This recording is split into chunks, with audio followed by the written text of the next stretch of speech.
engage. We call it robust conversation. Glad that you're listening on KFAI, but also invite you to connect with us on Facebook Live, either at Facebook Al McFarlane or Facebook Inside News. You can also join the program on YouTube, YouTube Al McFarlane, YouTube Inside News. I think both of those will get you connected. And we want you to like what we're doing, to share it to your friends, to create a watch party, if you will, so that we can extend this conversation of several of us here, joined by Zoom and joined to the studio at KFAI, to audiences of thousands around Twin Cities and around the country. Before the hour is up, we're going to be joined by a couple of colleagues of mine, fellow publishers. Fred Jones is CEO of One Tulsa. It's an organization in Tulsa, Oklahoma, and he's also the administrator for the web for Oklahoma Eagle newspaper. And we're going to talk about what's going on in Tulsa, Juneteenth, Tulsa, the Black Wall Street project, and the fact that President Trump had scheduled his rally on Juneteenth in Tulsa. They've now changed that. But what's the discussion like in Tulsa around that issue? Also, I've got my friend and colleague here in Twin Cities, Lee Jordan. Lee Jordan is a filmmaker, community organizer, a young elder, I call him, in the community. And Lee is running the Juneteenth operation in Minnesota. We're going to reflect on what Juneteenth means, what it has meant in the context of both COVID-19 and the calls for justice for brother George Floyd. Finally, on the call is Uche Iroegbu, who is Insight's top drawer photographer, one of the best in the business, who's been on the streets covering the community protests and the community challenges, the memorial service of the George Floyd family and community. So that's the conversation that we're going to have today, and we are glad that you are here. As I said, I want you to like it and share it. Let me go first to Fred Jones. Fred Jones, how you doing, man? How you doing, man? Okay. Yeah, we're down here on Greenwood, guy and myself, man, and there's a lot of buzz.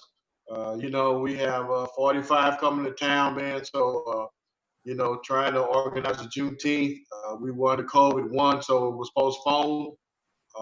And Thursday, once the announcement was made, the community decided we can't take this line down.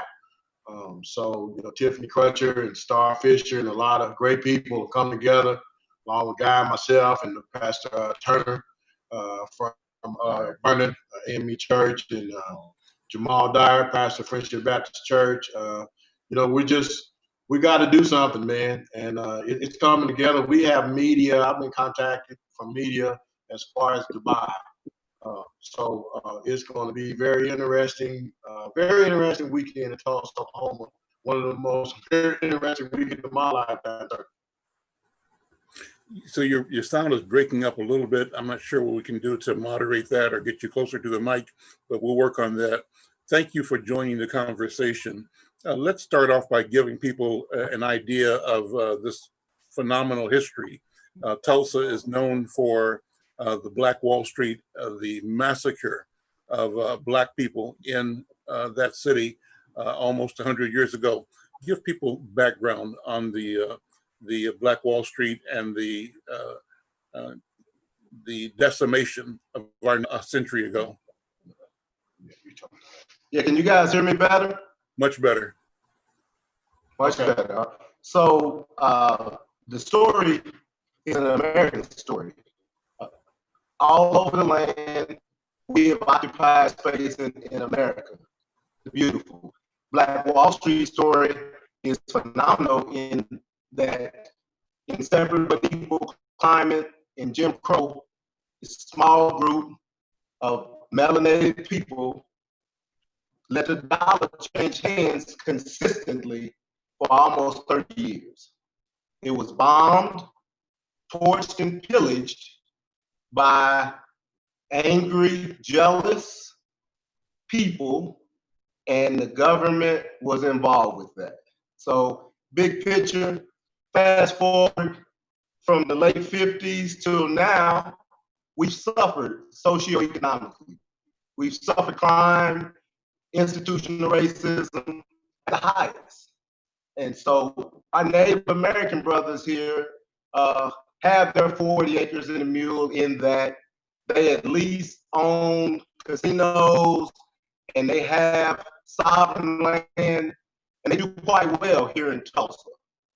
But people of color, so-called Black people, so-called Negroes, so-called African Americans, we're struggling, and we have a socioeconomic strategy to deal with our needs for justice. I just moved back here. My background is athletics. I work for the NFL, the NCAA. I could give you a whole other conversation on what's going on in that industry. I worked right with Roger Goodell and the NCAA leadership years ago, still working that space as a consultant. But I came back here in my hometown almost a year ago to start a small coffee shop. And the desire we have in this coffee shop is to bring like-minded people that want to participate in conversation. And then ultimately, we have a responsibility, and we will create a strategy to change really the dynamic. So what goes on here, it can be modeled in Minnesota. What you guys are doing in Minnesota, we can pick off your cherry tree. That's what we're trying to do. Can't hear this. I don't know. Let me take a minute to introduce you by sharing from your resume, and thank you for sending this. So Guy Troop graduated from Tulsa, Oklahoma, Booker T. Washington High School, and received undergraduate degrees with magna cum laude and graduate degrees from Howard University. He's completed coursework towards his doctorate in organizational development and leadership at Teachers College, Columbia University. He's a former college football student athlete at Howard and Wichita State University, and he's known throughout amateur and professional athletics as an authority and thought leader in the area of athlete development, career transitions, character development, life skills, life coaching, and behavior management. And you've worked, Guy Troop, as a substance abuse educator for the District of Columbia Public Schools, and you've been a youth counselor and group home director for the Associated Catholic Charities. From there, you launched a career in athletics as a compliance services intern with the National Collegiate Athletic Association, NCAA. You worked for 6 years there, representing, and providing for participation of parents and prospective student athletes in their education. You joined the NFL as director of player programs after that career, that part of your career, and worked with designing and managing player development initiatives for all 32 NFL teams. So a wonderful and varied career. And now you're the founder and owner of the player networking event and Troop 21 and Associates, working with corporations interested in athlete development, large sports organizations like NFL and NBA and NCAA. You work with professional football teams, major colleges, and manage the NFL alumni career and business program. So you're all in, right, in this work, and we appreciate you bringing the knowledge and the experience to this conversation. Tell me more about the Oklahoma Eagle newspaper. Let's bring that into play too, and let's talk about what's going to be happening as the president comes down there this week. Well, the Oklahoma Eagle newspaper was formed actually in 1913 as the Tulsa Star. The Tulsa Star was bombed in the massacre, and the week following, it rose from the ashes as the Oklahoma Eagle newspaper. So we're not getting a good signal. Are any of you hearing him okay? I'm asking the other panelists here. Can you hear that? It's quite choppy. Yeah, it's choppy. So I don't know if you can move in closer to your microphone, what you can do to give me a better voice. Okay. Would you like us to call him on the phone? No, just Speak into the microphone if you can, closer.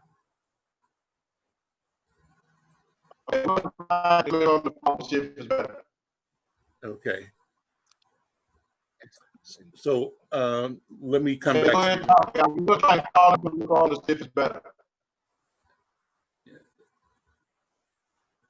And I'm not hearing you still, even right now. Let me come back to you in a minute.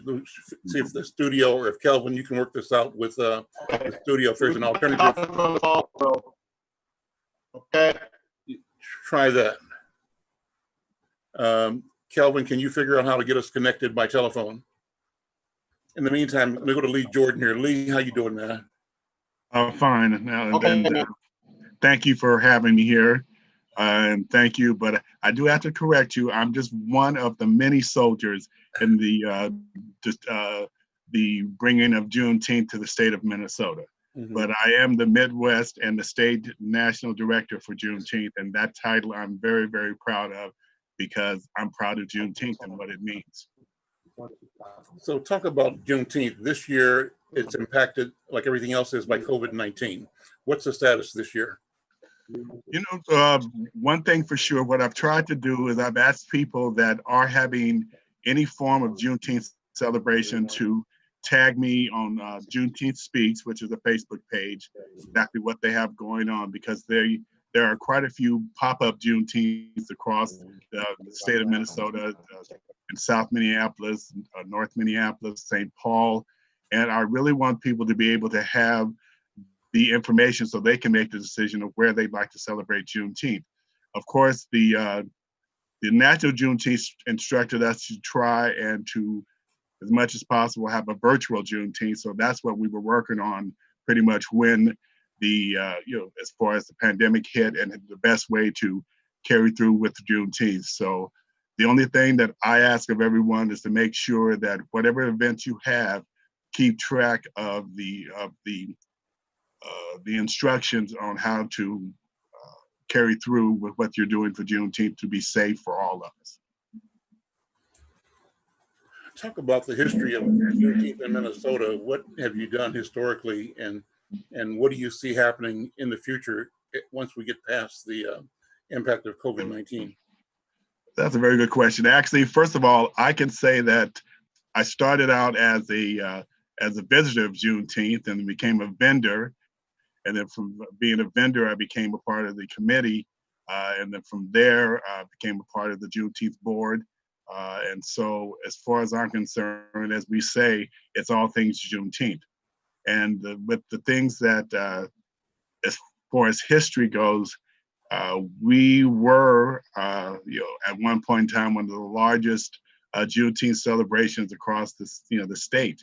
And we're going to get back to that because, first of all, people here in the Twin Cities and everywhere love to celebrate, Juneteenth, and we love to be able to bring them that opportunity to share their history, to share Black businesses, to support Black businesses or anyone that business that actually supports the community.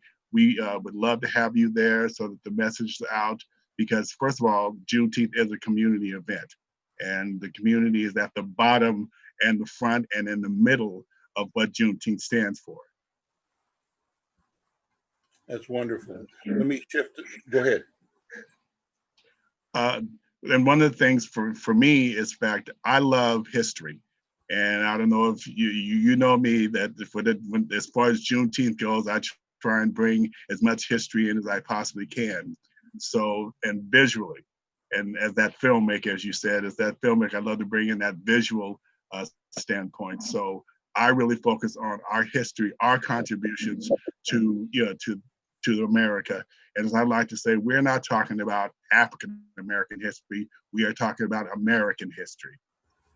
Got you.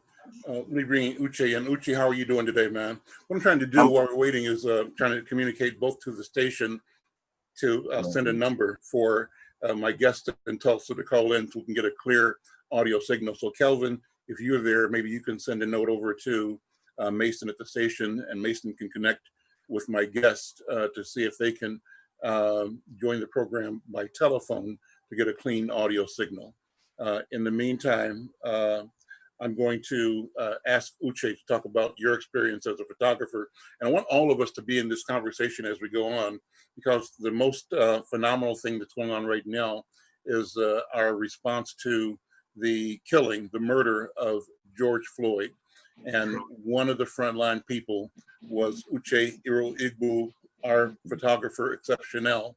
And I wanted to ask you, Uche, about your experiences documenting what happened actually in the protest and the days beyond that. And I'm going to try to pull up some photographs that you shot that we can share as you're talking. So first of all, Uche, thank you for all your work, and good afternoon. Welcome to the program. Thank you very much. Well, it was one of those situations. You wake up in the morning, you see a news clip about a black man getting killed in daylight, and suddenly we have to protest. Suddenly we have to be there. So I did what came naturally, which was grab my camera and show up. So I showed up, and I showed up at 38th and Chicago at Cup Foods, and there was a lot of people there. And even before I got to the location itself, I saw a lot of people on the streets already. I realized right away that this was gonna be big. So I did what came naturally and just started documenting what the people had to say, the signs they had, and the energy of the space generally. And that was what happened. And in subsequent days, it became much more than basically what I thought it would be. I knew it was going to be big, and it just got very big, and everything unfolded the way they did. Was it moving for you? What did you feel as you walked into the scene and when it started unfolding? Your first part was actually covering the rally, correct? Or the Yes, it was the rally. That day we walked from 38th Street to the 3rd Precinct, and the energy was very peaceful. People were chanting. Of course, people were disgusted by what happened, and the outpouring of all the different faces and ethnicities, especially that in South Minneapolis, was very strong. So yeah, from 38th to the 3rd Precinct, there was a lot of different people, and each one had a sign saying the same thing. And it's justice for George Floyd, prosecute the police, charge all four. Those were what was very common, and for right reasons, because these are issues we've dealt with plenty times over the past, and I'm hoping it doesn't continue in the future. But for what it's worth, I'm happy to be there. I'm happy to document what the people had to say, and I'm happy for the outpouring of support from all facets of life, as I could see, from everyone involved, the people there taking care of the people. It was lovely, but nonetheless, it was once again a protest that needn't happen if right procedures were taken accordingly. I'm showing from my desktop, Uche, some of the photographs you turned into Inside News. They're great pictures. Can you see them on your phone too? Yeah, I can see them. Tell me about these pictures. This is a white person, I think, with a Black Lives Matter sign. What was your impression of the people that you came across? And if any of these pictures stand out to you in terms of your memory, talk about them. Here, I'll describe for our radio audience. Looks like two women. I'm not sure if they're Native or Latino or white, but one of them has a sign over her head saying George Floyd was murdered in dripping red bold type. Why did that caught your eye? Tell me about it. Well, looking at the picture, what came to mind was how she stood there holding that sign over her head for all to see. And at the moment I was walking past, I saw this other person come by and holding her hands on her chest, reading the sign. And I felt that was a magical moment I had to capture. So yes, while I was documenting what was going on, I was also capturing expressions. And it's also clear to see that not a lot of people in this whole frame of picture are like, a black person. This is the community as a whole. This is the general community coming to show love and support. And it was white people, it was native, Latinx people, it was all kinds of people, by Somali people, people from other African heritages, African peoples from all over the diaspora, because we all sing the same songs, we all cry the same cry. So, but what touched me the most was documenting, for lack of better words, white people holding those signs, because that showed a lot of support that really cuts across the whole, all racial borders. And I really did appreciate that. Have you covered protests before, Uche? Yes, I have. I have covered protests before. I was there during the Jamal Clark murder by MPD, and how we took over, I believe, the 4th precinct in North Minneapolis. Yeah, I have shot other protests, but this was by far the largest one of them, and this was by far the most impactful one, as I can see so far. We've had some changes so far that I hope becomes mainstay. We've had a lot of prospective changes, and I believe there's going to be monumental changes coming from this whole situation. So I think it's a necessary, I guess, necessary evil. This had to happen for us to have such decry of the situation, especially with police brutality.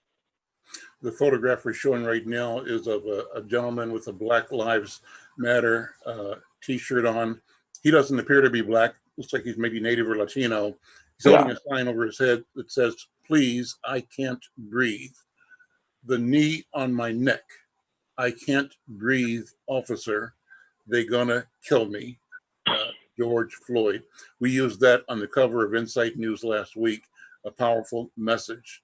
And I'm flipping through some more of the pictures here, and a lot of women and a lot of multicultural, as you said, Uche, people who are Native, people who are Asian, Latino, as well as African and African immigrant people at this event. Absolutely. And so here's a shot of a woman apparently trying to recover from tear gas, right? Yes. Describe that. What was happening with her? So this was at the 3rd precinct, I believe, on the first night. The police did show up to protect their space and try to disperse people with tear gas. And I was close by when this fell, when they shot this tear gas, and it landed in this lady's car, basically. It landed in her vehicle. So they had to move her vehicle over and get her out, and all these people surrounded her to help her out. And I just took a shot of that. But yeah, it was unnecessary antagonism. It was basically unnecessary, the use of tear gas to disperse people that were rightfully protesting against sim brutality. Yeah. You mentioned you were over in North Minneapolis when the 4th precinct was taken over by the community after that incident. Describe the difference, if you would. The energy was very strong. The energy was very strong at the 4th precinct then, and the community showed up strongly.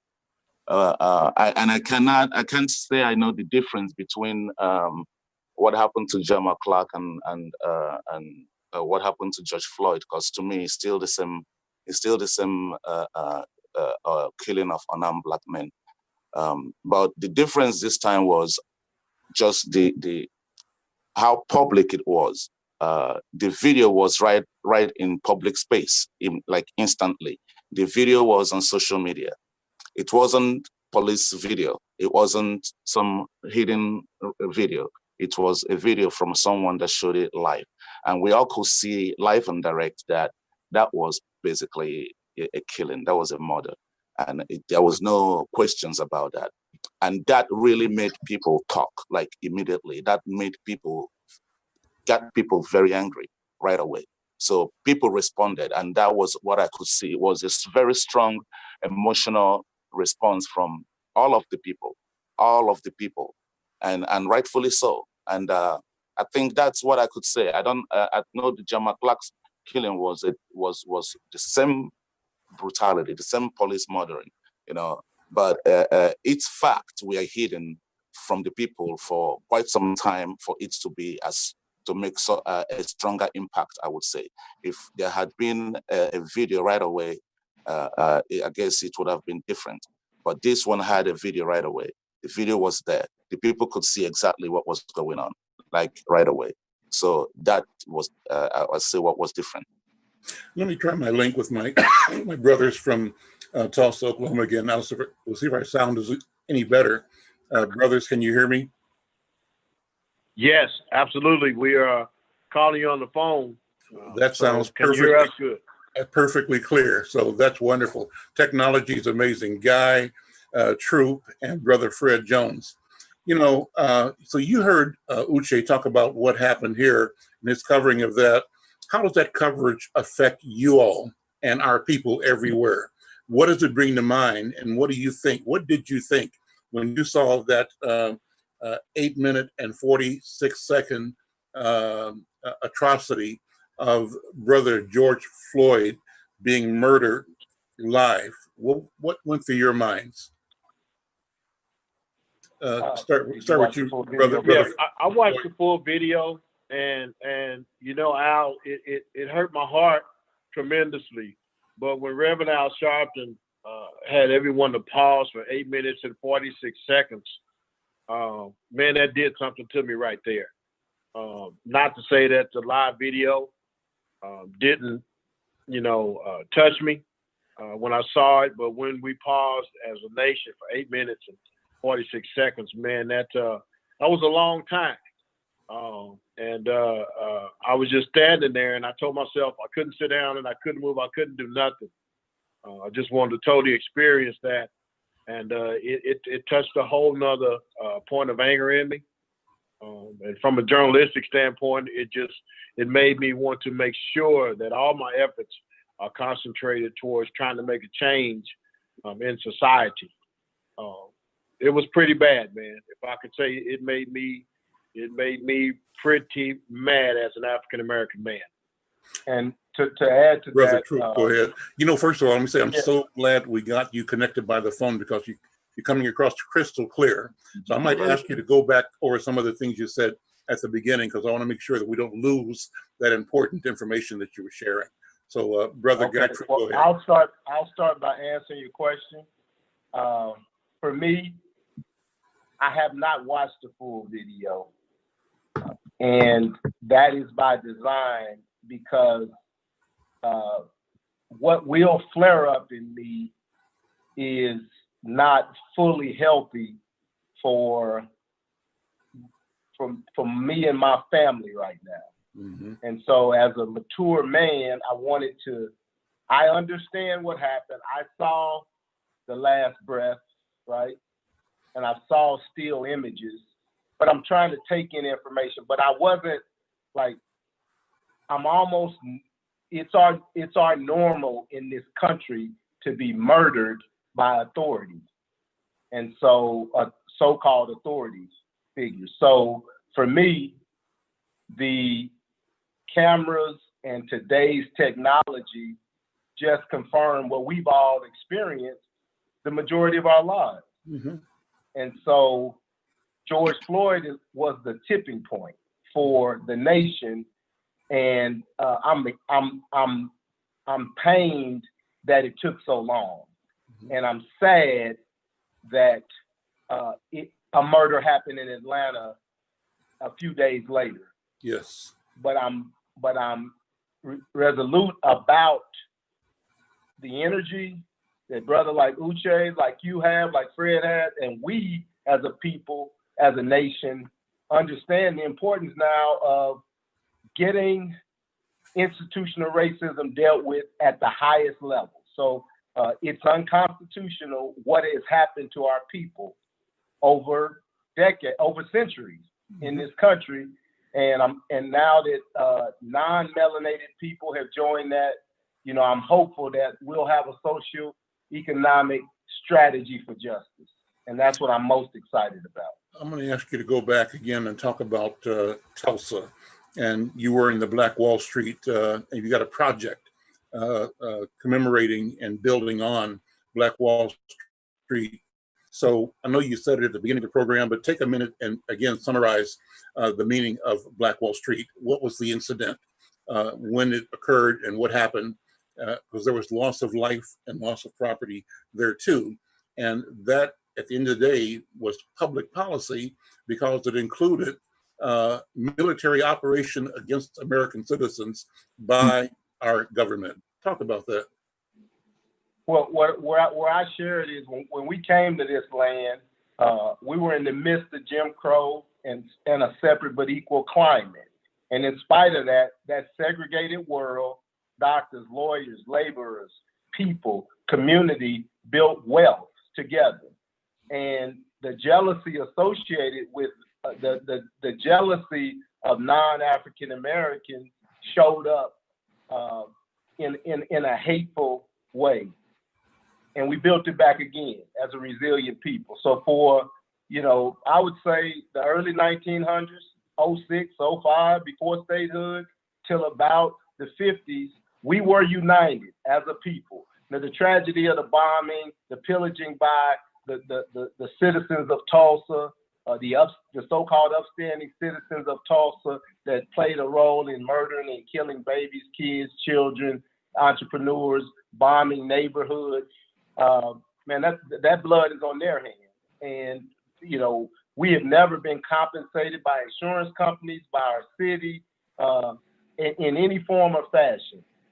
And so the movement that is essential is that we first tell the story. So right now in American history in our public schools, it's something on the books to tell this story. We have to be involved in the storytelling so the story is accurate. Absolutely. And so for years, it was called a race riot. We helped to turn it.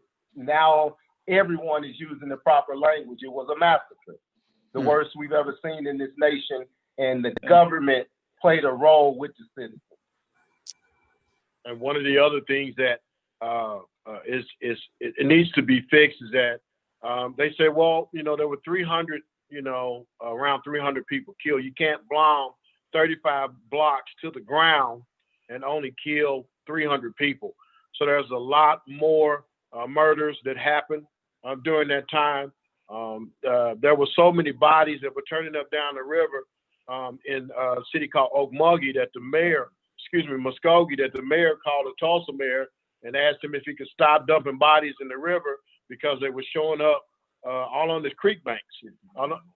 50 miles away. So, another thing is that the dollar, they said, well, it turned 15, 20, 30 times. Well, another reason why is because the economics foundation was so strong. The dollar a lot of times didn't leave the community.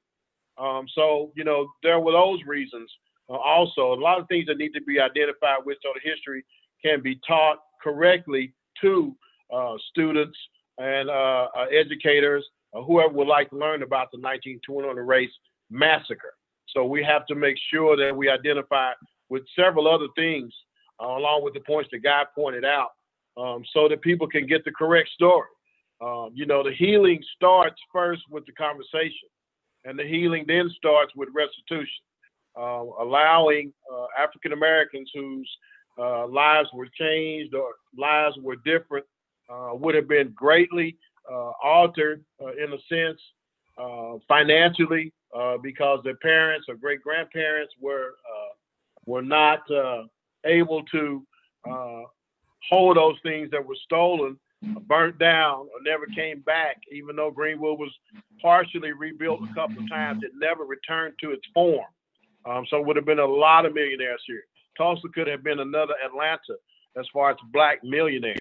Per capita, they say Tulsa as a city, almost 500,000 folks, has the a very high percentage of millionaires. Very few of them look like me and Fred or you. Mm-hmm. And so we also, Tulsa, the place where the most rich name, Booker T dubbed it Negro Wall Street. When this place now, North Tulsa, the land that was bombed and pillaged, we own 5 of the poorest counties, zip codes in the state. So what happened, in just 50 years later, we were the richest of all. Now we're the poorest of all. So we're sitting on sacred ground. I own a coffee shop that this area is being gentrified, right? And very few of us are even playing in it. I'm renting from a landlord. Fred should be the landlord. So part of our economic strategy is territory. We need land. We need entrepreneurs to work in the same business district for this to really fly. And when that business district starts, we can use our dollars, our brilliant minds to fight for justice. Right now, it's very hard to afford the legal team to even fight for justice. So part of this economic strategy has to find the brilliant minds that have been educated all over this world to fight this strategy against government and private citizens that don't want to see fair, human, civil, equal rights. So the race riot. I'm Al McFarlane. Conversations with Al McFarlane, my guest, joining me from Tulsa, Oklahoma. You just heard Guy H. True, who owns a coffee shop. It's called the Black Wall Street Liquid Lounge. Is that correct? That's the name of it? Correct. In Tulsa.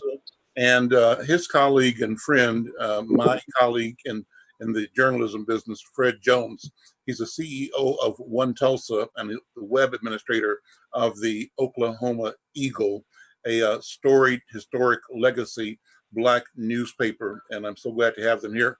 Also on the call, Lee Jordan, the organizer, a filmmaker, an organizer, promoter of Juneteenth in Minnesota, and insight photographer, Uche Egbu, who was documenting the aftermath of the George Floyd uprisings here in Twin Cities, the protests, the funerals, etc. You know, as you gentlemen were speaking, a couple of things come to mind. You know, how this country reacted to the prospect of prosperity with Tulsa. What we're doing now in Minneapolis and St. Paul, because the neighborhood that my business is in, North Minneapolis, experienced a lot of burning and looting. Ground zero for the event itself, Lake Street in South Minneapolis, a lot of businesses burned out, businesses owned by Black people and some Native and some Somali and a lot of Latinos and a lot of Asian people. And then an area of St. Paul, the main line, the traditional Rondo neighborhood, Black community, was also a place where a lot of stuff happened. So all of that now is being looked at. And what you told me is that 20, 30, 40 years after the 1921 incident, the community was never restored to its potential, right? And so what we're saying is that we know that that's likely here, and it happened like that in Detroit, in Harlem, all over the country, LA, Watts. What we have to demand and ask for and demand now, is massive capital reinvestment. So Inside News is calling on the state of Minnesota and the city of Minneapolis to amass $1 billion of economic development for North Minneapolis, north side, not even the ground zero, but one of the areas affected. $1 billion of investment for St. Paul, University Avenue, $1 billion of investment for Lake Street, ground zero. And the idea is that restoration of what existed before is not enough, not even on the table. This is about transformation.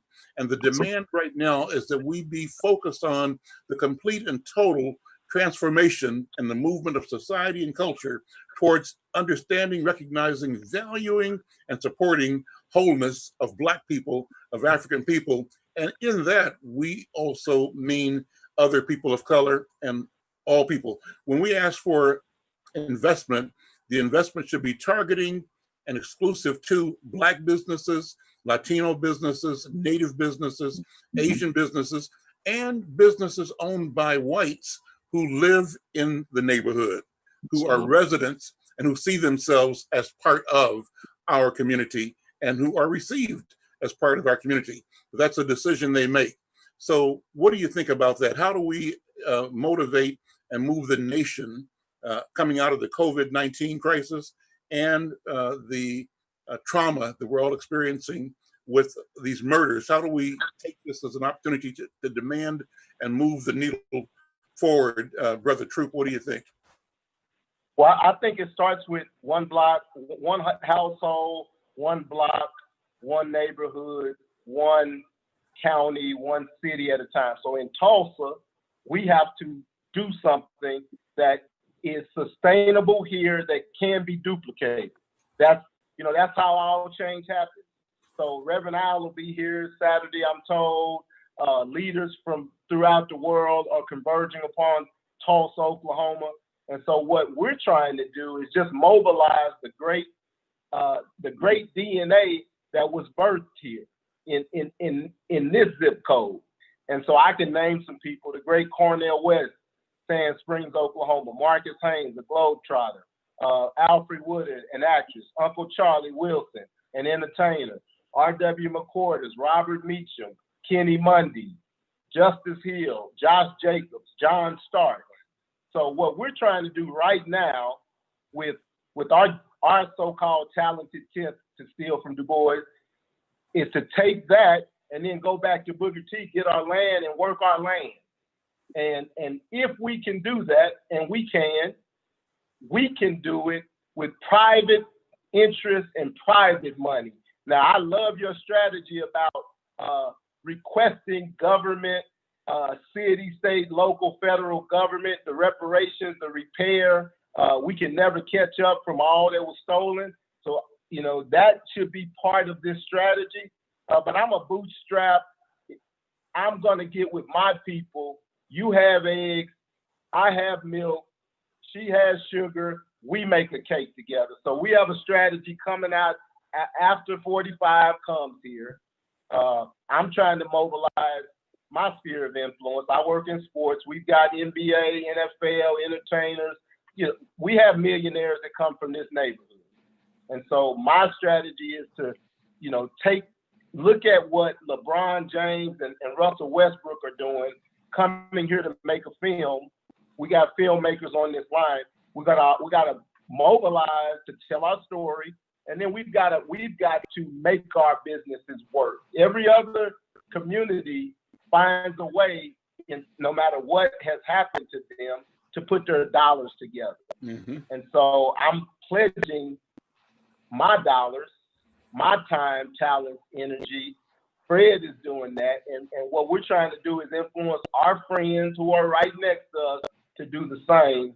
And so I'll share with you our strategy, our written strategy, our plan shortly thereafter. We got a little strategy coming at late this week, early next week, mm-hmm. that we're hoping will at least mobilize the people that we know, and we're calling it the Descendants of Black Wall Street Project. Okay, for a while early on in the presidential election, the former mayor of New York was highlighting Black Wall Street Project, but he's out of the race now, and you haven't heard much about it. What did that mean for you all? The spotlight that was being created around the presidential candidate and former mayor of New York, and I'm forgetting his name right now, and I shouldn't. Bloomberg. Mike Bloomberg. What did that mean? Mike, go ahead. Well, it was nice when Bloomberg came, and we welcomed him with open arms, and he had a lot of great things to say. I think there's several of us that knew that this was more of an inspirational moment. We didn't see him because he got in the race kind of late, going very far, but he was able to point eyes on Tulsa, Oklahoma, and create more awareness of Black Wall Street, which is what we certainly need. So has 45 by coming here. The perfect storm for us is that we're almost a year away from the moment that we have to look at 100 years of the massacre, since the massacre. And this is pointing eyes again on Tulsa, Oklahoma, 1 year before that moment. So we've got to take this, maximize all of the contacts, all of the connections. We've got to inspire ourselves. As God said, we got to reach into our core to those that are standing next to us. And we've got to pull together and come together and monetize every point that we can so that we can establish that business district that Black Wall Street once was. So I would add to that. 45 is coming maybe this week. I'm told that the city is trying to discourage the trip because of the danger, the COVID-related danger of it, mixed with the current climate. So my hope is that they convince him not to come. And the older and poorer people that have to work at the facility that he's coming to, their lives won't be in peril. No one will have to sign a release to say that they won't get sick, because he won't create, the hysteria in this town. But what I would say is Bloomberg's been here. Bernie Sanders' wife actually had a meeting in this coffee shop where we're sitting. Oh Lord. Yeah. And now the president's coming to Tulsa. So what I believe is everyone knows of the essence and the beauty and the power of a community that did what Black Wall Street was able to accomplish, that really actually worked together. And it's all over the country. There are pockets in every major city that have great people of color that have done what Black Wall Street did. We just don't know about them all. Right. And so I think the politics of it all could be viewed as a problem. You're going to use us to exploit your candidacy, but you're going to leave us for dead after you get elected. And so we can't allow that happen. We the people, the citizens. These politicians that only exploit moments have to be exposed. What's the connection to Juneteenth down there? When he was going to come, it was going to be on Juneteenth Saturday. Why did that strike a nerve with you all, as it should have? I mean, simply the fact that Juneteenth, represents what it does to the entire African-American culture in the United States. It is, our 4th of July. It's our Independence Day. Yes. And along with the fact that, we just celebrated 99 years. I don't know if you can celebrate it, but recognize 99 years of from the race riot. It's just bad timing for, someone who could, of that stature, who's expressed themselves the way they have from a political standpoint over the last 3 years. We understand where you are. Then why would you almost tread upon this sacred ground, knowing that your belief system is different from those folk that are down here? Well, and I'll add, about the Electoral College, the state of Oklahoma is overwhelmingly red. So he doesn't need our 7 baby delegates. 7 delegates. He doesn't need that to win the election. So maybe he's making some other kind of statement. That's exactly. A logical mind can conclude that. Right. And that's right. Our rejection of the experience years ago and our movement forward. Lee Jordan, we're down to about 5 minutes. Go ahead and jump in here, Lee. Well, first of all, I want to say that I and my family actually have a history of coming from Oklahoma. And so to hear this story and to know that my family had a part in it, but I didn't find out about it until later, that it really, as I said, it hurts my heart to know this. And it's important enough to know that, yes, that's one of the things about Juneteenth is the fact that we do focus on businesses that that are African American or Black or events that are companies that do believe in our culture and our communities and try and support them. So that's what Juneteenth is about too. And if it means Black dollars need to stay in Black communities, then that's just the way it has to be. And I think it's just important that we continue to fight, continue to do the best that we can do to make sure that it happens, because the change has got to come. Uche, Exactly. I want to ask you to jump in as a reporter and photographer, but also as an immigrant, as Absolutely. a brother from the homeland. When you see and connect with the energy associated with this discussion, and when you document the experience of our people in protest, what does it make you think of, and how do you put these things together in your own framework? Okay, so for me, having been born in Nigeria and living here for quite some time now, it's amazing how much we never knew about African American struggle back in the motherland. It's very amazing how much we are not taught about slavery. We know, about slavery, transatlantic slavery, on a basic level, but not the deeper side of it, not Jim Crow, not segregation. So these are things that I had to study in history books myself to have an idea, the situation of the African American in the United States, and just like you're saying, the Black Wall Street, the Tulsa, Oklahoma bombings and massacre. These were things that were not known to me all through my high school, actually, back in Nigeria. These are things that I have come to recognize and study much more while living here, which is kind of amazing. But also for me, as a representation of Blackness, Africanism, it comes as a shock to me to know how the disparity between the life we had back in Africa and the life that African Americans have here under such what I would call racist terror, and recognizing that it's racist and racial terror that destroyed Black Wall Street. It's a jealousy of Black thriving that destroyed Black Wall Street. If you don't want people to mix with people, okay, fine, then let people go thrive in their own space, and there should be nothing wrong with that. And I think that is something that still continues until this day. Like the Rondo neighborhood was decimated for I-94. And that's just one of the many neighborhoods across the United States that were decimated for public works, which I think it's much more than just public works. Yeah, it's an intent to not allow the Black person to thrive here in the USA.